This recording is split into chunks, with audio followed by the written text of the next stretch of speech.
E aí, pessoal, muito boa tarde. Domingão, né? Todo mundo feliz, todo mundo contente aí, né? Passando um final de semana aí com a alma um pouco lavada, com essa luta aí que chegou no final de uma parte, né, da nossa batalha aí. Lula tá preso, Curitiba em festa, ontem o Brasil em festa, muito bom. E é claro que a gente sabe que o Lula não é o único corrupto desse país, né? E que a luta ainda está longe de chegar. Mas, graças a Deus, ontem foi um marco, né, da história brasileira. Primeiro presidente aí que a gente teve preso, né? Tá na cadeia, tá numa cela especial, tudo bem, mas tá na cadeia, lá é cadeia, querendo ou não, né? E a gente agora pode respirar um ar que talvez seja de mais esperança para todo mundo aí, se Deus quiser, né? Bom, exatamente sobre esse assunto que eu estou falando, sobre todos os políticos que também são envolvidos em corrupção, eu fiz uma pesquisa aí no meu Facebook, entre os meus amigos, entre os apoiadores de Bolsonaro, tá? Já tem muito mais de 100 respostas lá.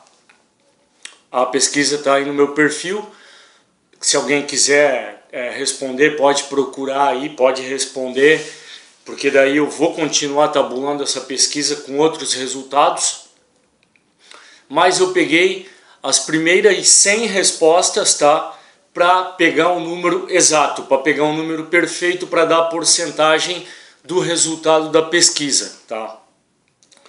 Eu não sou nenhum estatístico, não sou nenhum matemático, né? Mas eu trabalhei no IBGE há 2 anos, eu tenho um pouco de conhecimento também, fora disso, né? E baseado nesse conhecimento aí que eu fiz as minhas conclusões, né? É óbvio que eu não sou, como eu já acabei de falar, nenhum profissional, tá? Mas eu vou mostrar para vocês aqui o resultado da forma mais transparente possível, né? Uma das coisas que mais me deixou impressionado foi com o resultado do que ficou em primeiro lugar, né? Eu não lembro do texto exato agora da pergunta que eu fiz, mas era basicamente o seguinte: qual dos seguintes políticos você considera que deveria ser o próximo a ser investigado para que a sua prisão ocorra o mais rápido possível? Ou seja, qual deles você considera que é o mais prejudicial ao Brasil, né? É claro que as opções que eu dei foi para complicar o pessoal, né? Eu coloquei o nome pela ordem da Dilma, do Temer, do Aécio, da Gleisi, do Renan Calheiros, do Rodrigo Maia, do Romero Jucá e do Lindenberg Farias. Faria, né? Ou Farinha. Mas enfim, eu propositalmente não coloquei os nomes dos ministros do STF, porque eu queria ver com relação aos políticos, o que as pessoas acreditavam que fosse pior, que fosse mais prejudicial ao Brasil, né? Porque se obviamente eu colocasse Gilmar Mendes, Marco Aurélio, Lewandowski, Toffoli e companhia, as pessoas massivamente iam votar neles, porque a maioria do povo sabe que o principal problema da corrupção é o STF, né? Mesmo que agora fizeram aí, tomaram essa atitude correta, mesmo assim foi um aperto aí de 6-5, a defesa do Lula está recorrendo, não duvidem que o Lula saia durante a semana da cadeia, que vão inventar alguma manobra e por aí afora, tá? Mas a gente sabe que o STF é o principal responsável pela corrupção no Brasil, né? Porque não pune adequadamente os corruptos, né? Agora a gente teve aí, faz 2 semanas, a decisão do Toffoli aí, desse canalha que nem deveria estar lá no STF, tirando o Maluf da cadeia, né? um bandido que levou 20 anos para ser julgado, aí o cara vai lá e tira ele da cadeia com 3 meses de prisão. É uma piada. Então, obviamente que o STF é o principal responsável pela corrupção no Brasil. Porque se o STF punisse com rigor aos corruptos e aos corruptores, eles iam pensar 1 milhão de vezes antes de inventar de roubar do patrimônio público brasileiro. Mas como o STF é apaniguado, conivente, esqueci da palavra, não vou falar ela.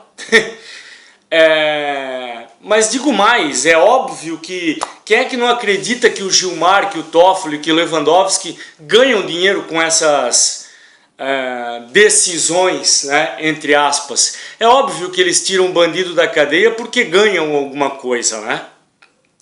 E como não podem ser investigados pela PF, eles ficam assim indefinitivamente, né? Vão ficar lá até se aposentar ou morrer, ganhando dinheiro dos corruptos para livrar os corruptos da cadeia, né? Infelizmente é isso que acontece. Mas bom, o objetivo do vídeo não é esse, né? Então eu vou falar sobre os resultados da pesquisa, né? O que me deixou impressionado, como eu já falei, foi quem ficou em primeiro lugar. Por quê? Porque esse cara, ele tá fora da mídia há tempo, né? Faz tempo que a gente não ouve falar dele, faz tempo que a gente não vê ele aí nas manchetes dos jornais, na televisão, na mídia, né? Desde quando ele deixou a presidência do Senado, praticamente, ele começou a baixar a bola e simplesmente desapareceu. Mas essa pesquisa é a prova de que o povo tá ligado e de que o povo não esquece, tá? Mesmo com o canalha fora da mídia. Estou falando aqui, obviamente, do Renan Calheiros, tá? Que foi o mais votado. Que meus amigos aí, apoiadores de Bolsonaro, acreditam que é o mais prejudicial ao Brasil na atualidade. O Renan Calheiros ficou com 28% dos votos, tá? Nesse universo de 100, certo? Então a porcentagem é exatamente a votação que cada um teve. Ele teve 28% porque teve 28 votos, ok? Tá? Então vamos lá. Em segundo lugar, ficou apertado. A Glaze com todos, né? Todos nem era uma opção. Eu dei a opção outros, né? Que a pessoa poderia votar em outra pessoa qualquer que não fosse da lista. Mas não dei a opção todos. Mesmo assim, a opção todos ficou com 14% e a Gleisi Hoffmann ficou com 15%, né? Então aí temos a Gleisi como sendo a segunda da lista aos políticos mais prejudiciais ao Brasil. Em terceiro lugar, como eu já falei, foi todos, né? Teve muita gente que votou em todos, 14 pessoas, né? Depois, incrivelmente, né? Deixa eu ver certinho aqui para não falar bobagem, tá? Ficaram empatados Gilmar Mendes e Aécio Neves.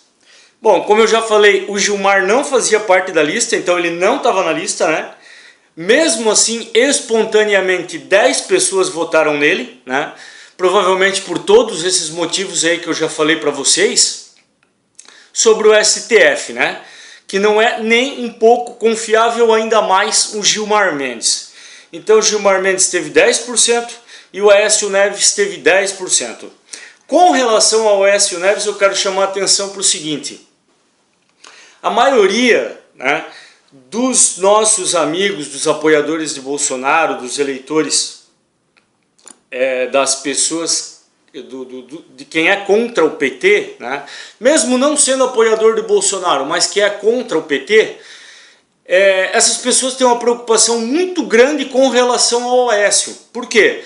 Porque a esquerda vive cobrando de que a gente tem a obrigação de cobrar cadeia para o Aécio.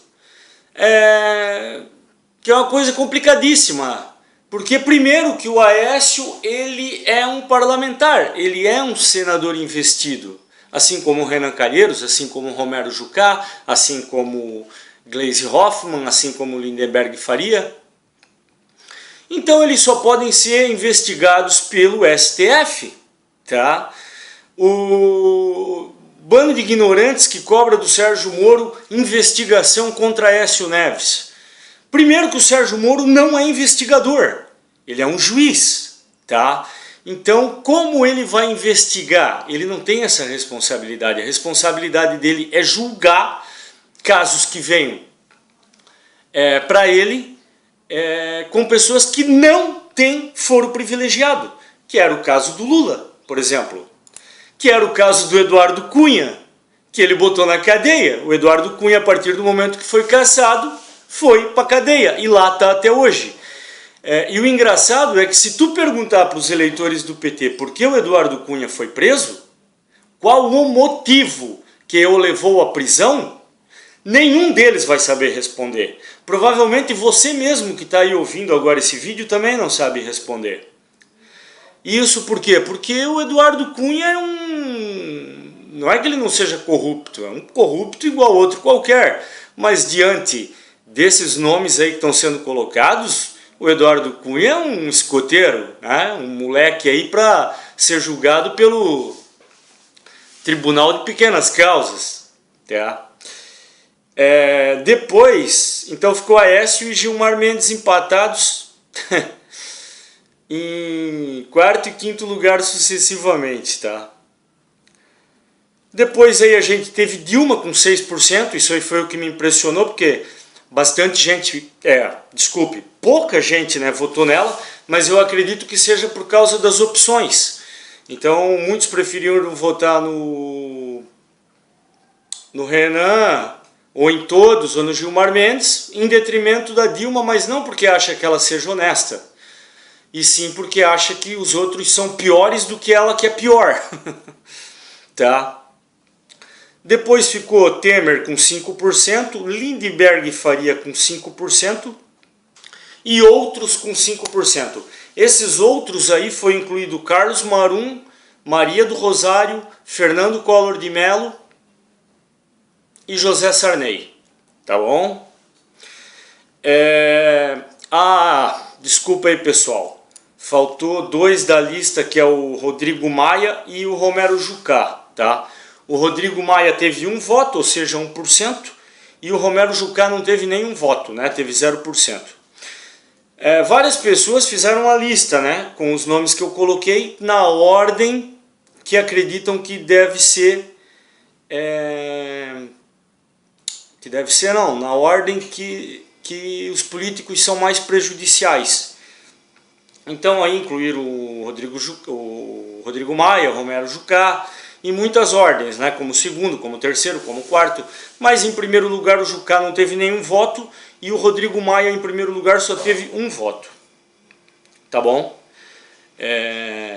Então é isso aí, pessoal. Parabéns para todo mundo aí que lutou durante todo esse tempo aí para a prisão do bandido Mor, chefe da quadrilha. Um dos chefes da quadrilha, né? Que obviamente o Lula não é o único chefe da quadrilha. Que lutou durante todo esse tempo aí, no Facebook, nas redes sociais, com os amigos, fazendo tudo que fosse possível, que tivesse ao seu alcance, para que a gente chegasse nesse ponto aí, que agora a gente começasse a ter uma nova esperança aí de um futuro melhor, tá bom? Um bom domingo aí para todo mundo, cuidem das suas famílias, fiquem com suas famílias, divirtam-se e fiquem todos com Deus, tá bom? Um abraço aí, pessoal.